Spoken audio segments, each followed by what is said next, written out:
भारतीय पौराणिक कथाओं के अमर नायकों की विस्तृत भारतीय पौराणिक कथाओं में अमरता का विचार गहरा महत्व रखता है।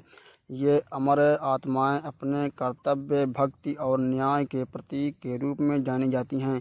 इन्हें सात चिरंजीवी कहा जाता है, जो महाभारत, रामायण और अन्य ग्रंथों के महान पात्र हैं। ऐसा माना जाता है कि ये आज भी पृथ्वी पर विचरण करते हैं और कलयुग में अपनी भूमिका निभाने के लिए प्रतीक्षा कर रहे हैं। आइए अश्वत्थामा, राजा बलि, दिव्यास, हनुमान, विभीषण, कृपाचार्य और परशुराम, इन सात चिरंजीवियों की विस्तृत कहानियों को जानें और उनके अमर जीवन के रहस्यों को समझें। अश्वत्थामा शापित अमर योद्धा। अश्वत्थामा गुरु द्रोणाचार्य और कृपि के पुत्र थे। उनका जन्म एक ब्राह्मण परिवार में हुआ, लेकिन उनकी पहचान एक शक्तिशाली योद्धा के रूप में बनी। महाभारत के कुरुक्षेत्र युद्ध में उन्होंने कौरवों की ओर से लड़ते हुए अपनी वीरता दिखाई, लेकिन जब पांडवों ने छल से उनके पिता द्रोण की हत्या की तो अश्वत्थामा के मन में बदले की आग भड़क उठी। युद्ध के अंतिम दिनों में उन्होंने रात के अंधेरे में पांडवों के शिविर पर हमला किया और द्रौपदी के 5 पुत्रों उप पांडवों की हत्या कर दी। इस क्रूर कृत्य से भगवान श्री कृष्ण क्रोधित हो गए। उन्होंने अश्वत्थामा को शाप दिया कि वह अमर तो रहेगा, लेकिन उसे अनंत काल तक असहनीय पीड़ा सहनी पड़ेगी। श्री कृष्ण ने उसके माथे की मणि छीन ली, जिसके कारण उसका घाव कभी नहीं भरता। कहते हैं कि अश्वत्थामा आज भी जंगलों और सुनसान स्थानों में भटकते हैं। 7 चिरंजीवियों में उनकी कहानी साहस और नैतिक पतन के बीच की महीन रेखा को दर्शाती है। राजा बलि, दानवीर असुर राजा। राजा बलि असुरों के महान राजा थे, जो अपनी उदारता और धर्मनिष्ठा के लिए प्रसिद्ध थे। वे प्रहलाद के पौत्र और विरोचन के पुत्र थे। उनके शासन में असुरों की समृद्धि अपने चरम पर थी। उनकी कीर्ति इतनी फैली कि भगवान विष्णु को वामन अवतार में आना पड़ा। वामन ने बलि से 3 पग भूमि मांगी। बलि ने बिना हिचक स्वीकार कर लिया। वामन ने अपने विराट रूप में 2 पग में स्वर्ग और पृथ्वी नाप ली। तीसरे पग के लिए बलि ने अपना सिर आगे कर दिया। बलि की निष्ठा से प्रसन्न होकर विष्णु ने उन्हें पाताल लोक का राजा बनाया और अमरता का वरदान दिया। केवल में ओणम पर्व के जरिए उनकी याद आज भी जीवित है, जब वह हर साल अपनी प्रजा से मिलने आते हैं। 7 चिरंजीवियों में बलि त्याग और सम्मान के प्रतीक हैं। दिव्यास अनंत ज्ञान के रचयिता। दिव्यास, जिन्हें कृष्ण द्वैपायन भी कहा जाता है, महर्षि पराशर और सत्यवती के पुत्र थे।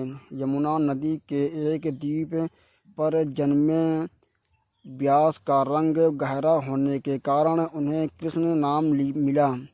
उन्होंने विश्व के सबसे बड़े महाकाव्य महाभारत के रचना की।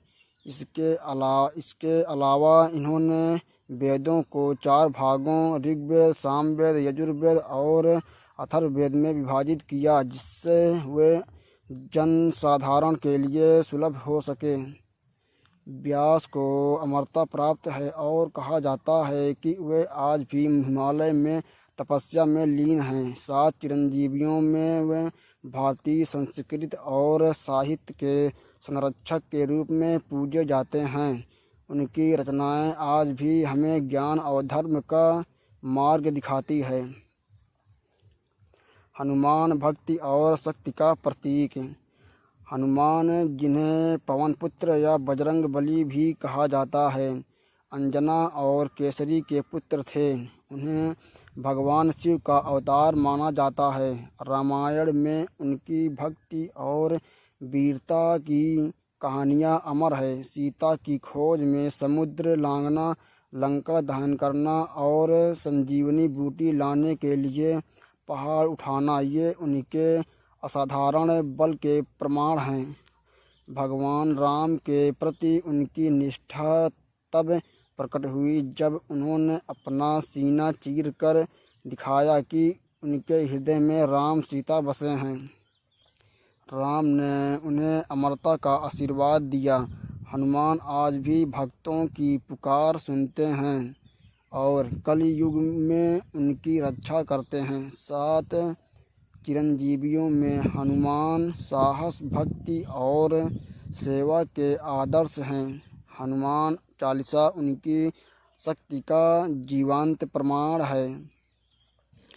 विभीषण धर्म का रक्षक। विभीषण लंका के राजा रावण के छोटे भाई थे। राक्षस कुल में जन्म लेने के बावजूद वे सत्य और धर्म के पक्षधर थे। जब रावण ने सीता का हरण किया तो विभीषण ने उसे यह अधर्म छोड़ने की सलाह दी।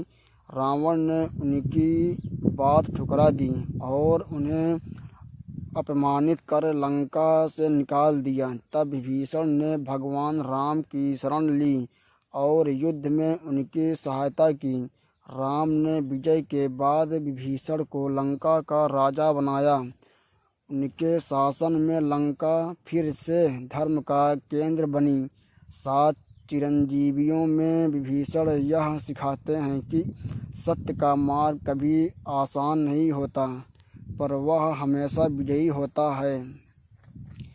कृपाचार्य, युद्ध और ज्ञान के गुरु। कृपाचार्य महर्षि गौतम के पुत्र शरद्वान के वंशज थे। उनकी बहन कृपा के साथ उनका पालन पोषण राजा शांतनु ने किया। महाभारत में वे कौरवों और पांडवों दोनों के गुरु थे।